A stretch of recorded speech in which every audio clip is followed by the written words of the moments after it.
Welcome, Zee Clark. It's so great to have you with us. Honestly, I think your work is absolutely fantastic.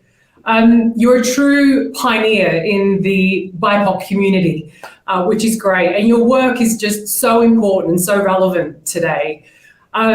You're also the CEO of Reclaiming Flow, which is an organization that works at the intersection of mindfulness as well as professional development within these BIPOC communities. And what's so interesting about your story, I think, is that you're a Harvard MBA graduate and you worked as an executive in Silicon Valley, but now you call yourself a mindfulness and breath coach. I mean, what a transition. And you've also just released a new book called Black People Breathe, which we're really excited to hear about. So I'd just love to know a bit more about your story and how did you go from Harvard MBA to Silicon Valley to this work that you're doing now? Yes. Well, I'm so excited to be here with you today. And my story is an unusual one. I'd say that most of my Harvard Business School classmates, they're like, what happened to Zee? Did Zee kind of go crazy a little bit? But this is what happened. I went to Harvard Business School. I did management consulting at Bain for a couple years. And then I had a long career in Silicon Valley in tech. And during most of that time, I would be the only, many times the only woman in the room, very, very often the only Black person in the room, the only Black person in the building. And when you are the only, that comes with a lot of challenges. Let's start with microaggressions, right? People will say things and do things that might be offensive, and that doesn't happen to other people. There's also the stress of feeling like I had to represent the entire race or gender, depending on the situation.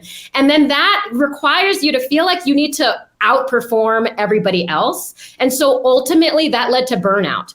I was working nights, I was working weekends, just doing my best in order to succeed. But that led to negative consequences for my mental health, my self-esteem. I had anxiety, I had depression. It started to affect my physical health. And at a certain point, my doctors were like, something's got to change about your stress levels. And so I took that seriously and I took a pause. I took a pause in my career. I called it a sabbatical to my friends, but really I just needed to feel better. I was not okay. And that's when I went to India. I joke that I did the Black girl version of Eat, Pray, Love. I was meditating.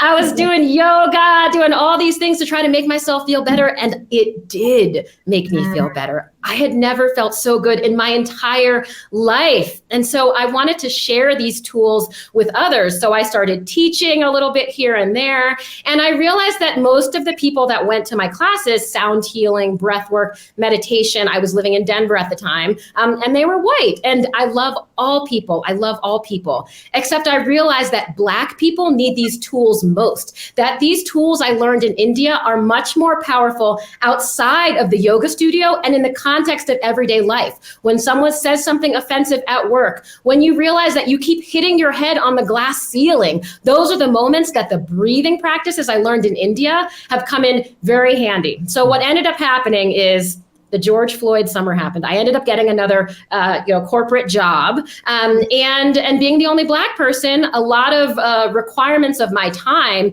on DEI initiatives, being asked to do things that were outside of my job responsibility when I had a full plate. And that's when I realized these breathing techniques were so helpful in the workplace. And I realized that my friends that were also Black were also the only, had the same problems I did. And that's when I decided to package up what I did for myself and share those with others. And that was the creation of Reclaiming Flow. So, interesting. Yeah. Well, Zee, an incredible journey, obviously a lot to unpack there. Let me go back to what you said about the workplace in terms of diversity. Being the only Black person, the only woman in a room, why is that harmful to a company? And the reason why I ask that is because I think a lot of leaders, they understand there needs to be diversity, but maybe don't even understand the economic reasons and benefit for that. Maybe you can help us understand that from your perspective.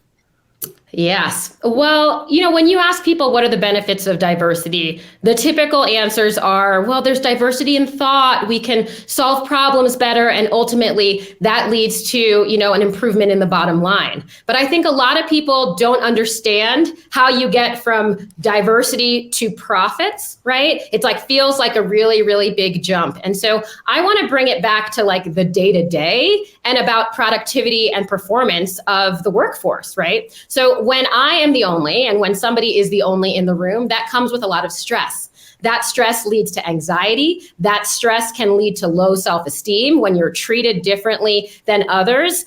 Sometimes I couldn't even sleep at night, especially when I was in sales. And when you're not sleeping, then you go to work the next day, you're exhausted, you might be moody, and your performance suffers. And so what happens is, if you have diversity, if you have different people in the room, if you have more representation, first of all, people are going to feel more comfortable. But in addition, there'll be less microaggressions because people will realize that what they're saying perhaps isn't the best for the community. And then people feel better, people get along better, people are more productive. That productivity ultimately leads to benefits for the company.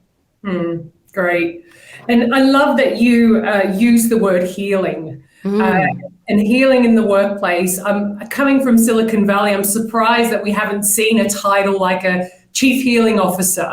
But that's essentially something that you're doing. It's bound to come eventually, I'm sure. I guess into this whole concept of healing, it's the root cause of a lot of these issues that exist within organizations. So I'm interested to know what role you think healing will continue to play in the future of DE&I and just overall organizational culture. Yeah, well, let's talk about DE&I as it stands today and where I think the gaps are, because that's where the healing comes in. So as a Black person, having worked at Fortune 500 companies, as well as startups and kind of the unicorns in Silicon Valley, I'd say the focus for DE&I had nothing to do with me. It felt like it wasn't for me. So there is talent acquisition where folks are looking to hire externally. So if I'm a current employee, that doesn't help me, right? And the second thing is implicit bias training. A lot of folks are doing that, not to mention just PR and branding as a part of a DE&I strategy. And so with all these things not being for me, well, what would be for me? Things that are about retention and taking care of the Black people and the BIPOC communities you have today, because they are struggling. The daily microaggressions are causing high blood pressure and heart disease. There are now a lot of medical research studies that show this, but also chronic stress. And that leads to anxiety, low self-esteem, hypervigilance, and ultimately that, leads to poor performance. And so the healing aspect of it is about preventing all of those symptoms that I just said. And that's where healing comes in. And that's why the work that I do, which is providing workshops for BIPOC communities in the workplace around the challenges that we face every day. One of my workshops is mindfulness to heal from microaggressions at work. Another one is countering imposter syndrome. When you are the only Black woman on a leadership team, you wonder, well, am I? In fact, somebody asked me, hey, are you the new diversity hire? Right? When somebody asks me whether I'm the diversity hire, I'm like, that's not the role that I applied for. And I might start to doubt myself. So imposter syndrome, fatigue, right? And there is something called Black fatigue that a woman named Mary Frances Winters coined, which is that we are exhausted from all the microaggressions and challenges. And so by helping the mental health of the Black people, the BIPOC communities at work, you actually help the performance that they, their own performance, and then that ultimately helps the performance of the organization. Brilliant. I can't believe, Zee, that someone would even ask that question. I'm curious, what are some DEI initiatives that are common among companies that, you feel need to be improved? Let's talk about implicit bias training. Let me tell you a story about an implicit bias training that I was required to attend, because they are required at most companies now. So a German woman was teaching the class, and she said, we all hold biases and we don't even realize them. Let's use me as an example. She said, I'm German, I'm 45, I live in, and she named the suburb, it was like a wealthy suburb that she lived in. What assumptions do you have about me? And so the people in the room said, oh, you're smart, you're organized, maybe you work in engineering or some finance, you're upper middle class based on your neighborhood. And she said, you see, we all have biases. And she left it at that. Now, as a Black person in the room, hoping that this implicit bias training was going to open the eyes of my colleagues to realize that they had negative stereotypes about people that look like me, that was completely ineffective. And so I'd say most of the implicit bias trainings that I have ever attended, actually all of them, I feel have been ineffective. Now, I believe there needs to be more discussions. I feel like they need to really go directly to, let's talk about the actual problems. I feel like they skate around the problem. So implicit bias training. I'd also say a lack of initiatives around retention. As I mentioned earlier, most initiatives are about talent acquisition, and most of that talent acquisition is external. And so my question for people that run DEI initiatives today is, what are you doing for the BIPOC communities that work at your offices today? How are you helping them deal with the daily challenges that they face, whether it's microaggressions, whether it's the glass ceiling, whether it's the lack of sponsors? Did you know that McKinsey had a study recently that showed that if a Black manager has a sponsor, they have a 65% higher chance of getting promoted? 65% if you have a sponsor. But who gets sponsors? And when I teach Black folks around the country, they're like, I don't have a sponsor. I don't know how to get a sponsor. You have to be cherry picked. They have to tap you on the shoulder. So if you don't have a sponsor, you won't get promoted. And then when you look at the stats in terms of representation of leadership, it reflects that. Mm. And one thing I really am impressed about with your work is that it's not just training and education. You're actually empowering. And you're empowering through very, very practical techniques, breath work being one of them. And often people ask me in leadership, what are some of the fundamental principles of leadership? And I often say it's about your breath. It's about being able to connect to your breath. Your breath is where your voice is. Your breath is where your power is. And it's so simple, but it's so difficult for people to master. So I'd love to just know a bit more about how you introduce this concept of breath work into, a high-powered executive environment. Yeah, a lot of people think about breath work and mindfulness, and they think about a yoga studio. They think about an ashram. They think this has nothing to do with me. For me, especially my years working in sales, I believe that the way to get somebody to buy into a new behavior or a new practice is to focus on the problem that they know they have. They might not know that they need breath work, but they know that they experience anxiety. They know that they get nervous. And so for me, I've taken these tools from India, right? And then, around the world, really, but these breathing practices that have been done for thousands of years, and I apply them to the specific problem that you know that you have. So let me give you an example. Confidence, right? So some people, they're about to do a public speaking engagement or something like that, or maybe not even engagement, right? You're just about to present a deck in a meeting, and you might get nervous because the people in the room have higher titles than you, or maybe it's a client and it's like the CEO of a client and you're really nervous. There are breathing techniques that you can do to boost your confidence beforehand, but there are also breathing techniques that you can do in the meeting. You're sitting there, you're looking at the person that's making you nervous, and you're almost shaking. Your breath gets faster, your shoulders go up, your stomach gets tight. People have experienced this, right? And so there are breathing techniques that you can do to calm your nervous system so that you can bring your best self and be your best self. So for me, it's let's focus on the problem that you know that you have, and then I'll share with you a breathing technique based on the situation. I often talk about the breath as medicine, right? So some people, you get a headache, I'm gonna pop an Advil. Well, I'll tell you, there's a breathing technique that you can do for your headache. There is a breathing technique that you can do when you can't sleep. And that way people are like, oh, and guess what? It's free. Great. Good point. Good topics there for people who are experiencing that. And so, that kind of goes to the question of balance too, right? I think people are so overworked these days that maybe they don't have the time for those mindfulness exercises or any type of exercise. How do you make time for yourself? Oh, how do I make time for myself? Okay, there are two versions of this, right? There is the intentional version, which is carving out space. And then there are the opportunistic versions, right? And so here's the carving out space. I am a strong believer in morning and evening routines. And one of the things in my mindfulness for self-care workshops, I tell people, well, look at your morning and evening routines today.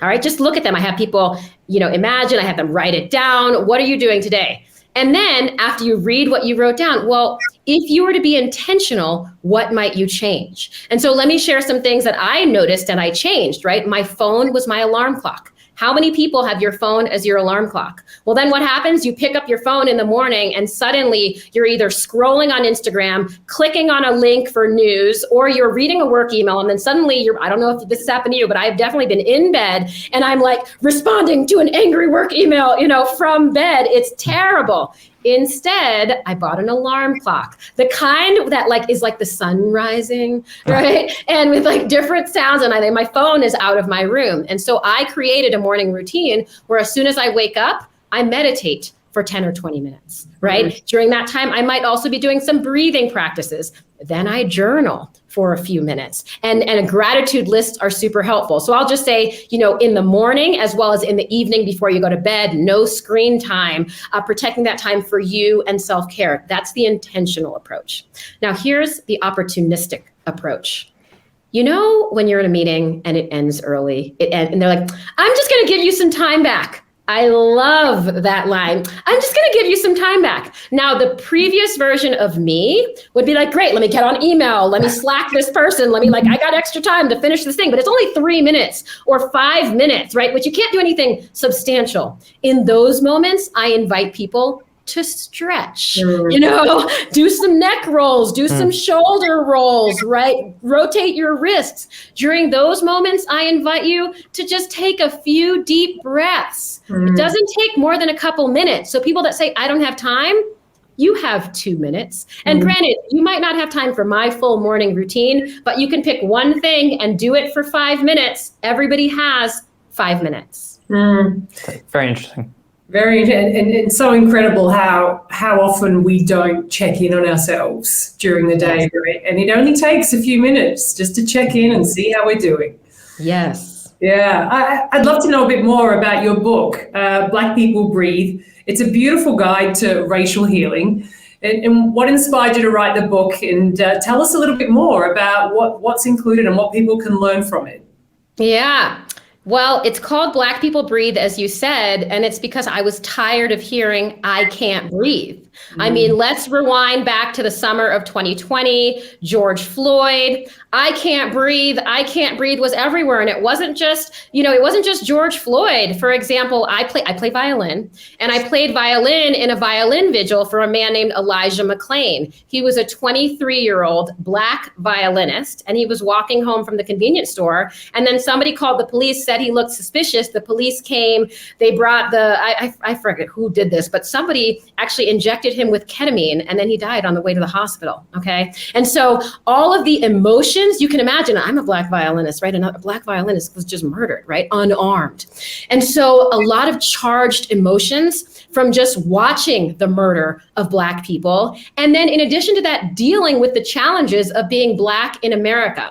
And so my book, every chapter, is a nod to, not just a nod, it's focused on individual challenges that Black people face in America. Here's an example. Safety is a privilege is one of the challenges, right? I often don't feel safe. Let me give you an example. I rented a mountain cabin with a friend of mine, and it was actually over the holidays during the pandemic, so we couldn't travel. So we're like, let's just get a cabin, and woke up on Christmas Day, and somebody wrote on my car in a private driveway, okay? Nobody should have been in the driveway. And they wrote F you, the actual words, F you, though, on my car. right? And I was worried. I was genuinely scared. Like, and so I called the Airbnb host and I was like, are hate crimes a thing here? And he said, no, I'm really surprised. And then he called the police, and then I was scared because I'm scared of the police. I have been harassed by the police. And the police didn't come. They said, this is a domestic matter and we can choose to press charges to ...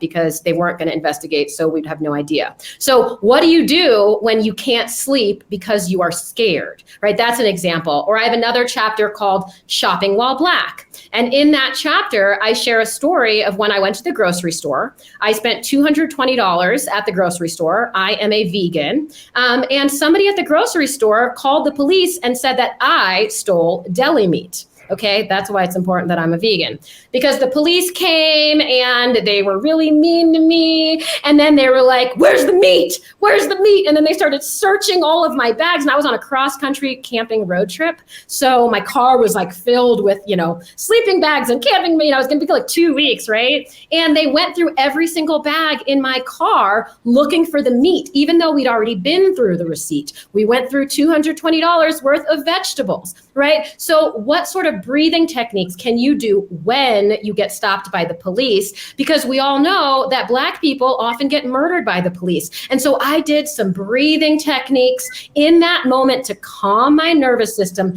so I could be as nice as possible to these very, very mean men. Another chapter is RESPECT at work. And I talked a little bit about microaggressions, right? But there's so many other things that happen in the workplace. And so in this book, I share challenges that happen to Black people, which can be very educational for allies, because a lot of my white colleagues and friends from business school are like, but that wouldn't happen to you. You're not Black, which by the way is another title of a chapter, which is you're not really Black, because people think, oh, you went to Harvard Business School. The police would never do anything to you, but HBS is not written on my forehead, right? Like in the grocery store, I'm just a Black person. And so this book is educational for allies, so you can get an inside glimpse into what it's like to be Black in America. And for Black people and all people of color, it is very actionable and practical tools for what you can do when you face challenges like when you're the only, or when you are racially profiled. Yeah. Wow. Very powerful. Yeah, very, very powerful. And when it comes to this work is I would say considered quite progressive. This is progressive work, and so many conventional, traditional Fortune 500 businesses are not progressive in that sense. And you have worked with some very well-established organizations, probably very progressive, some of them more progressive. So I'm interested in how do you enter into some of the more traditional companies with this work? Because that's where it's needed most. And I'm just wondering if you've been presented with that challenge yet, and whether you're up for that challenge, because Wall Street, we can name so many companies that could do with this work, and perhaps may not be as open to it. Yeah, so I have worked with quite a few large companies. I don't know what companies you'd call traditional versus not. I mean, you mentioned Wall Street. I have worked in financial services, for example, HSBC, Visa. I have worked with management consulting companies like Deloitte and Bain, big tech companies. Maybe you'd say, though, the tech companies aren't traditional, but Google's been around for a long time. I don't know, Google, so Google, Facebook, Amazon, but I've worked with media companies like AMC Networks. And let me tell you that perhaps mindfulness is something that they might be hesitant about, right? But what they do know, and especially the leaders of the Black employee resource groups, they know about the pain that their communities are experiencing. And so how do we get them open to this? Well, let's start with admitting that we have a problem. There are differences in the conversations I have with allies that work in diversity, equity, and inclusion teams versus the leaders of the Black employee resource groups, like at the same company. I'll have a conversation with both groups, and the DEI folks are like, we're good, everything's fine. I mean, they know that their talent acquisition numbers could be improved, but they're like, the Black people we have today are fine. You talk to the heads of the Black employee resource groups, and they're like, We are not okay. We are struggling. And, giving these workshops, I just want to share that one of the, I don't know if it's a surprise, but it's just like, wow, in my face is how prevalent these challenges are and how common that regardless of industries, right? Regardless of all the companies that I just named, some things are very, very similar. For example, I give a poll in my microaggressions workshop.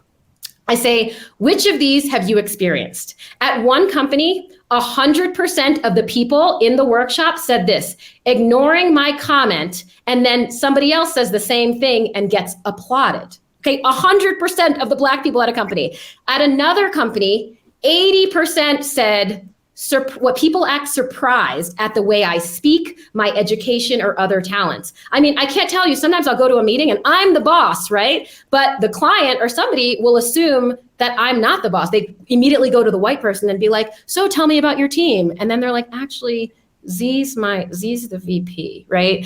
So surprised. Or in one company, 70% of the people said that they were asked to provide more evidence of their competence than others. Another thing, 65% said that they were called aggressive when other people are called assertive. And that really hurts in a performance review. Mm-hmm. And so I'll just share that, yes, big companies might be hesitant around mindfulness. It might seem so woo-woo. I'm not about the woo-woo, right? I'm about let's get practical tools to solve real problems. But the first thing is let's acknowledge that we have a problem. Absolutely. Well, it's been an absolute pleasure talking to you, Zee. Very inspirational.